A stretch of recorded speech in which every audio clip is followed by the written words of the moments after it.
అభిషేకమే.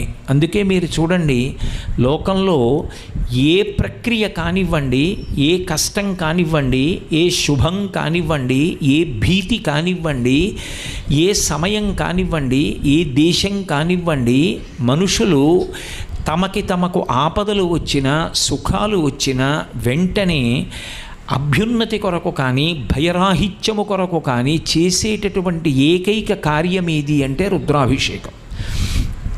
పుట్టకూడిన నక్షత్రంలో బిడ్డ పుట్టాడు, రుద్రాభిషేకం చేసుకోండి. ఏమిటో ఈ మధ్య భయంగా ఉంటోంది, రుద్రాభిషేకం చేసుకోండి. జాతకం ఏలినాటి శనిలో ఉంది, రుద్రాభిషేకం చేసుకోండి. కూతురికి పిల్లవలేదు, రుద్రాభిషేకం చేసుకోండి.